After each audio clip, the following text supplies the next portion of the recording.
What's up, YouTube? This is Too Raw for TV. So I want to go ahead and continue with this top 15 all-time shooting guard list in professional basketball history.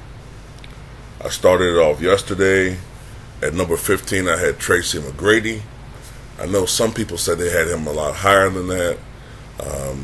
I can understand ranking him a little higher than that when you based it on potential and dominance, but I ranked him a little bit lower, probably because of the fact that other players that I have in front of him were a bit more accomplished. They're a bit more accomplished, and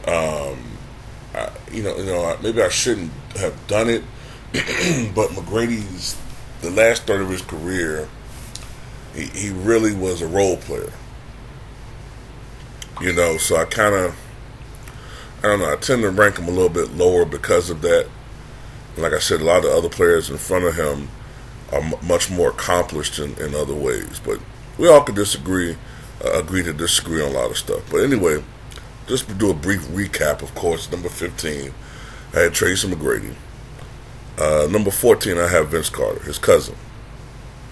Now, Vince Carter, of course, is the only player in the history of the NBA to play in 4 different decades.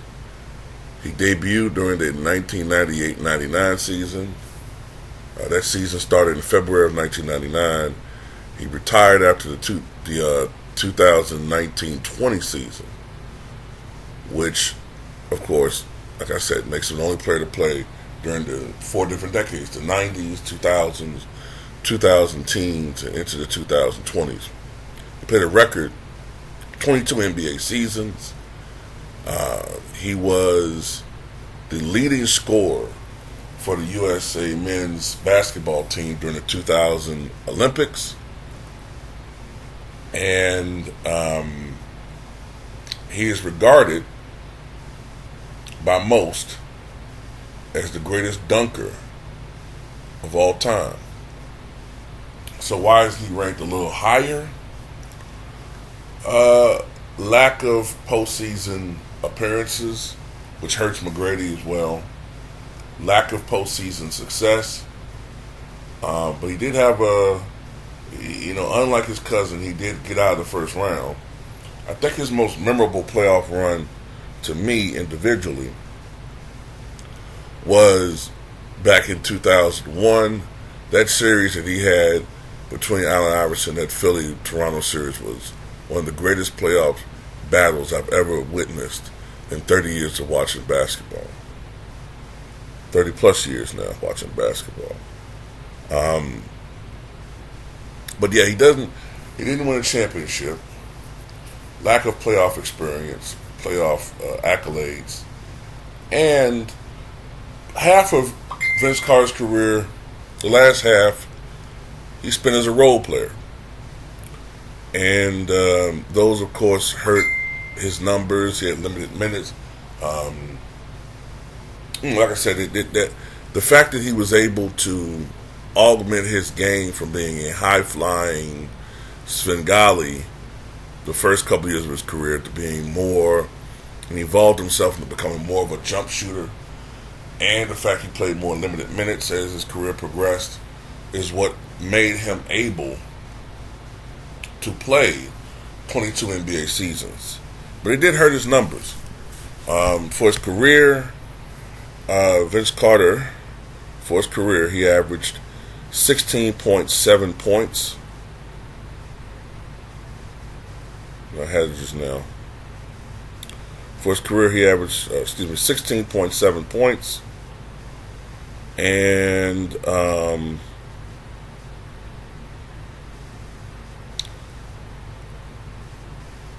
give me 1 second. 16.7 points, 4.3 rebounds, 3.1 assists, 1 steal, on 43.5% shooting from the floor. He was a really good three-point shooter. I think it's a part of his game that he doesn't get a lot of credit for.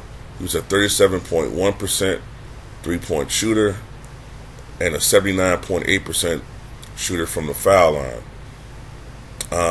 During his prime, which I think was from 1999 to 2009, that was his years with, primarily his years with the Raptors and the then New Jersey Nets.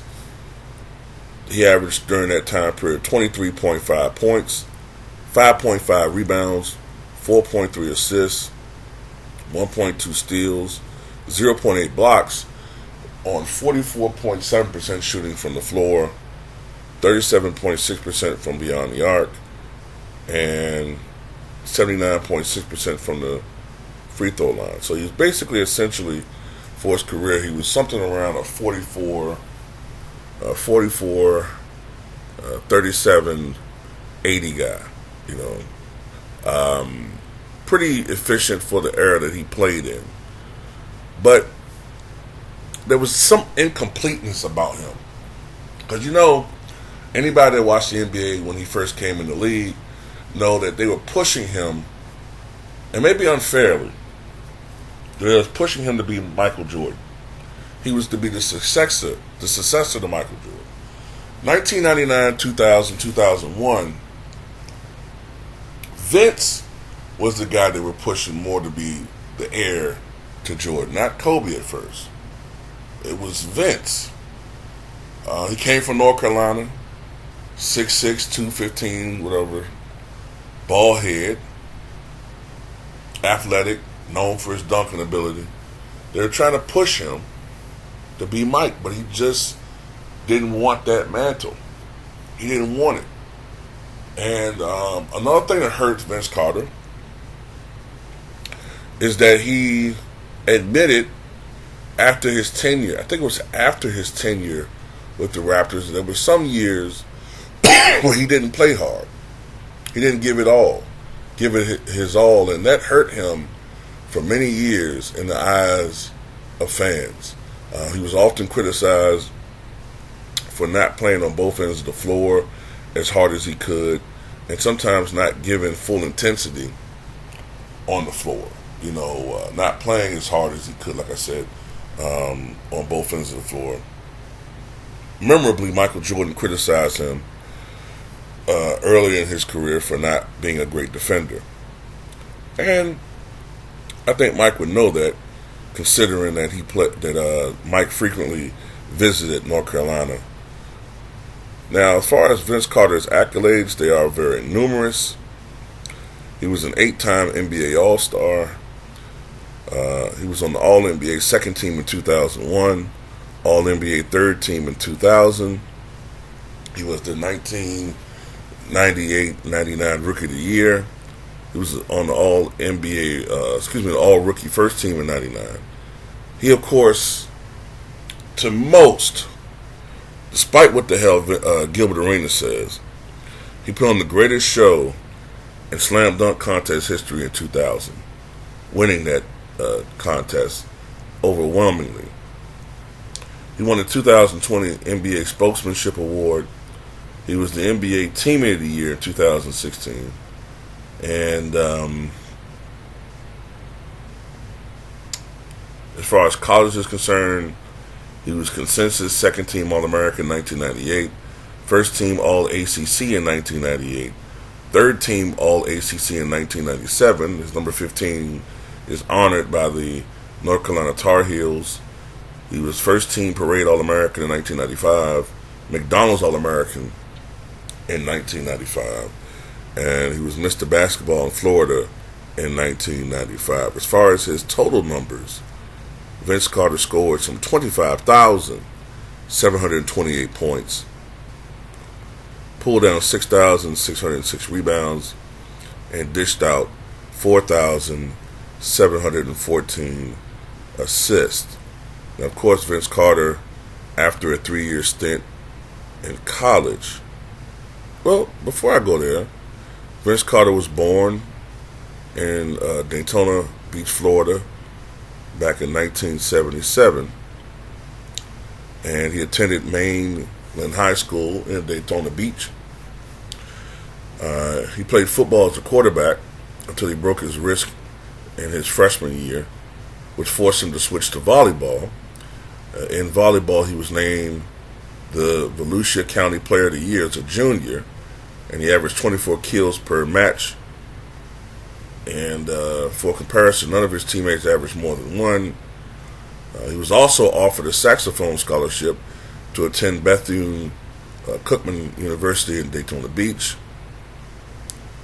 He led Mainland's basketball team to its first Class 6A state title in 56 years, and was a 1995, as I said, McDonald's All-American. And in 2012, he was designated one of the 35 greatest McDonald's All-Americans. In his senior year in high school, he averaged 22 points, 11.4 rebounds, and 4.5 assists, and 3.5 blocks per contest. Carter attended the University of North Carolina at Chapel Hill, and he played there for 3 seasons. After his third season, he opted for the NBA draft, which was in 1998.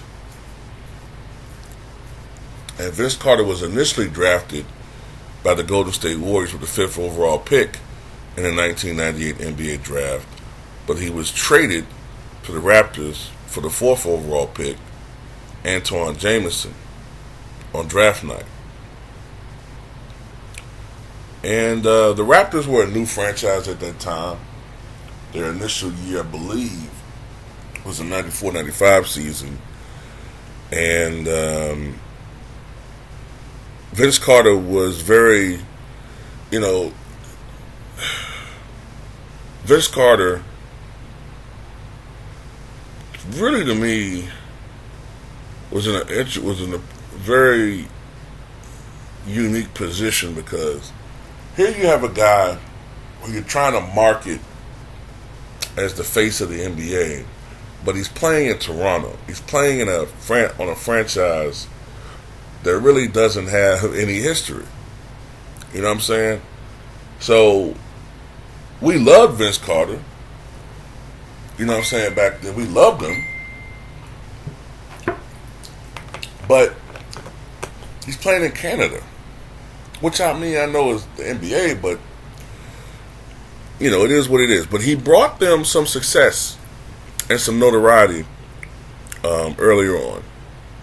They made their first ever playoff appearance in 2000, and the next year I think they went 47-35, advancing to the Eastern Conference semifinals, where they lost in 7 in that great series I was talking about with Allen Iverson. To me, there's this game. I did a video about this on Too Raw for Sports the other day. There's this game that I think precipitated the slow decline of Vince Carter. And it happened 2001, 2002, when they were playing the Wizards. And at this time, Vince was the man. They're playing the Wizards. And in the first quarter, Vince goes insane. He goes nuts. He scores 19 points. And it looks like the Raptors are going to blow out the Wizards. At halftime, Vince has 23. But in the second half, Michael Jordan shut Vince Carter down completely. I think Vince went scoreless in the second half. The Wizards come back to win. And it's embarrassing, because Vince literally was shut down by a 40-year-old man, right? And it compared him unfavorably to Michael Jordan. We saw the differences. We saw how one guy let his foot off the gas. The other guy was just, even though he was past his prime physically, he was determined to make the adjustments and show the differences between him and Vince. And it kind of made us start looking at Vince differently. Also, Vince started getting if I remember correctly, Vince started getting hurt a little bit, started having issues with jumpers knee, Vince wasn't as exciting to watch a few years into his career because he didn't want to have his career end prematurely.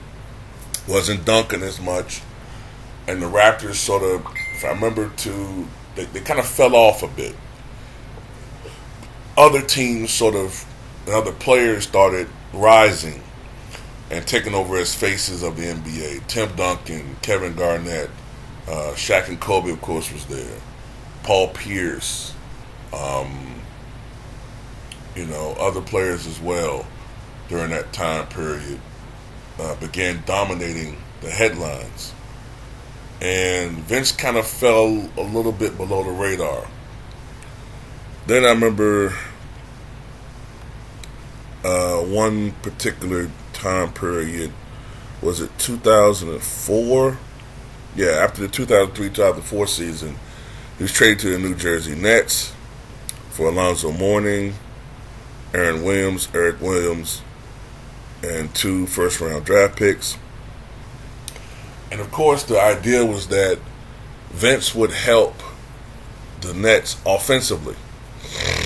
The Nets were a great team defensively, but they could at times lack some scoring punch. They didn't have another superstar other than Jason Kidd, and he was supposed to help.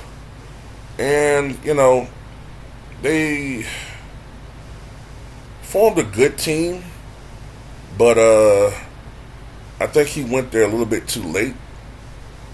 They never went to the NBA Finals after 2003. And, after 2009, Vince became sort of a journeyman. As a journeyman, he played with the Orlando Magic, the Phoenix Suns, the Dallas Mavericks, Memphis Grizzlies, Sacramento Kings, and then the Atlanta Hawks. And, with each team, he played fewer and fewer minutes and became less and less integral to the successful team. And the last few teams he played for, he was really just a mentor, But I still believe he's a first ballot Hall of Famer. And at the end of the day, I have him as one of the top 15 shooting guards in the history of the NBA. Maybe some people have him top 10. We'll agree to disagree on that one. But anyway, at number 14, I have Vince Carter. Tell me what you guys think.